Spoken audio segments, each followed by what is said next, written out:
What happens in Texas could have a huge sweeping impact on the balance of power here in Washington. The GOP proposed maps could eliminate 5 Democratic seats in Texas alone, and in doing so provide Republicans with a wider margin to pass President Donald Trump's agenda following next year's midterm elections. Joining us now to discuss this and more, the House Democratic Leader Hakeem Jeffries of New York. Leader Jeffries, thanks so much for joining us. I know you recently traveled to Austin, Texas, to meet with the Democratic lawmakers there about this redistricting proposal. We've seen Texas Democrats try to use these quorum breaks before, only for them to fail, like back in 2003 and then in 2021. How will this time be any different? Well, in the 2021 quorum break, actually, I would argue that Texas Democrats were successful in forcing Republicans to walk away from some of the more extreme parts of the voter suppression law that were being contemplated at the time. They still moved forward with their efforts to try to suppress the possibility of a free and fair election in Texas. This is what they do, but the Texas Democrats were successful in reducing the extreme nature of what was being proposed. But this moment does require, an extraordinary response, because this is an extraordinary act that Republicans have been ordered to undertake to try to gerrymander the Texas congressional map as part of an effort to rig the midterm elections. Wolf, that's what this is all about, because Donald Trump, House Republicans, and the Texas Republican Party, they're all running scared because they have failed the American people. The Texas governor, as you know, Leader Jeffries, we're talking about Greg Abbott. He's threatened to remove Texas House Democrats who actually left the state from their positions because it, quote, amounts to an abandonment, he says, or forfeiture of elected state office.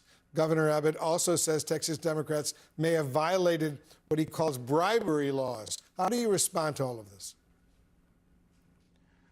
The Republican governor of Texas is out of his mind. There is no basis to charge these House Texas Democrats who have refused righteously to, at the moment, vote on an extraordinary map that would hurt their constituents that they are privileged and sworn to represent right now. Governor Abbott is making idle threats. He is all hat, no cattle. As you know, Leader Jeffries, these Texas Democrats they've traveled to several Democratic-controlled states, including your state of New York. That's where Governor Kathy Hochul only moments ago said she's exploring, quote, and I'm quoting her now, every option to redraw our state congressional lines as soon as possible. And listen to what she exactly said. Listen to this. I'm tired of fighting this fight with my hand tied behind my back. With all due respect to the good government groups, politics is a political process. And to think that we're going to do this with a purity test, but I cannot ignore that the playing field has changed dramatically. And shame on us if we ignore that fact and cling tight to the vestiges of the past. That era is over. Donald Trump eliminated that forever. And as you know, Leader Jeffries, more Republican states are now looking at potentially engaging in this redistricting as well. Do you worry this could be a never-ending cycle of redistricting across the entire country? First of all, Wolf, we appreciate the strong leadership being shown by Governor Kathy Hochul, Governor Gavin Newsom, Governor J.B. Pritzker, and governors all across the country. Because this is an unprecedented moment that America and the world find ourselves in at this particular period of time. Donald Trump and the Republican Party have launched an all-out, unprecedented assault on the economy, on health care, on veterans, on farmers, on everyday Americans, on the rule of law, on law-abiding immigrant families, and of course on democracy itself. It's an all-hands-on-deck moment for us. That means House Democrats, Senate Democrats, Democratic governors, Democratic members of the state legislature, Democratic attorney generals, but most importantly, the American people. All of us need to show up and stand up and speak up for an America actually that is enlightened and inclusive and lifts people up, as opposed to the America that we're in right now, where Donald Trump and Republicans are determined to tear people down. When you were in Austin, Texas, Leader Jeffries, last week, you argued that Texas Republicans, in your words, at the urging of President Donald Trump, were trying to rig elections by allowing politicians to choose their own voters through this redistricting proposal. What do you say to the argument that Democrats would be guilty of the same charge if they gerrymandered in so-called blue states, Democratic-led states? What Democrats would be doing in response is to make sure that there is one fair national map, so that the people of this country will have the opportunity to make a decision in November of next year in deciding who should actually serve in the majority in the United States House of Representatives. We think that Republicans are scared to death that they are on the brink of losing the House of Representatives. This one big ugly bill that they passed into law rips away health care from the American people, steals food from the mouths of children, hurts everyday Americans in order to reward their billionaire donors with massive tax breaks, and they've broken their fundamental promise to lower the high cost of living. Costs aren't going down in America, costs are going up. Job creation is going down and unemployment is going up as Donald Trump and Republicans are crashing the economy in real time. We're not afraid as Democrats to make our case to the American people that we will lower the high cost of living. We will fix our broken healthcare system. We will clean up corruption so we can deliver a government that actually works for the American people and is not a government of the billionaires, by the billionaires, and for the billionaires. We're prepared to take that case directly to the American people. Republicans are trying to rig the congressional maps because they don't want to have this fight on the merits. While I have you, Leader Jeffries, I want to turn to another important subject.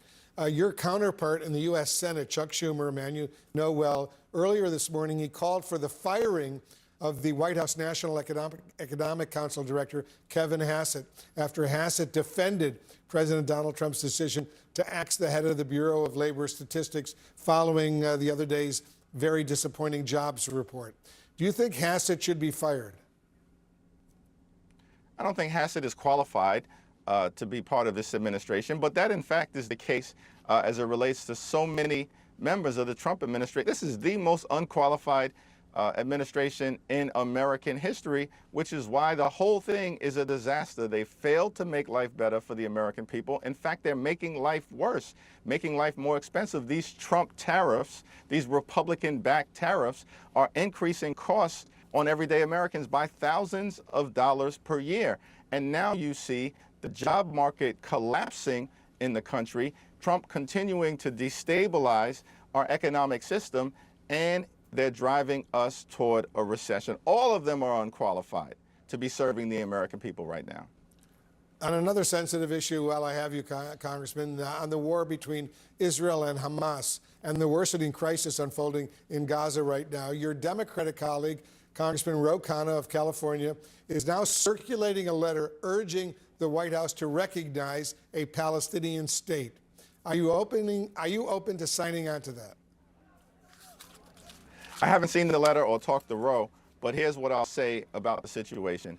The humanitarian crisis right now is unconscionable, and we've got to surge humanitarian aid and food into Gaza to prevent starvation from children and innocent civilians who have been suffering in this war zone. At the same period of time, we've got to make sure that we can get every single hostage out and returned to their families in Israel, and we need to restore the ceasefire that Donald Trump inherited from Joe Biden, but has allowed to be broken so that we can establish a permanent path toward a just and lasting peace between Israel and the Palestinian people. And the only way to actually achieve that with some permanence is to make sure that there's a two-state solution.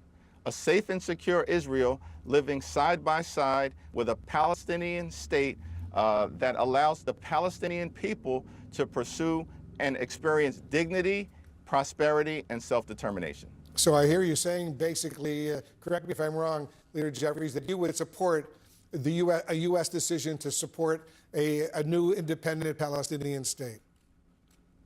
What I support is a two-state solution that has to be negotiated by all parties. But what we have to do right now is to make sure the ceasefire is restored, that humanitarian assistance is surged and sustained into Gaza. There's an ongoing crisis right now. That has to be dealt with, and of course we have to get the hostages returned. But we all have to commit ourselves to a legitimate, robust, authentic process of bringing a just and lasting peace to the region. And the only way to achieve that, in my view, is a two-state solution. Israel and a Palestinian state, that has to be negotiated. United States leadership will be required in order to bring that about.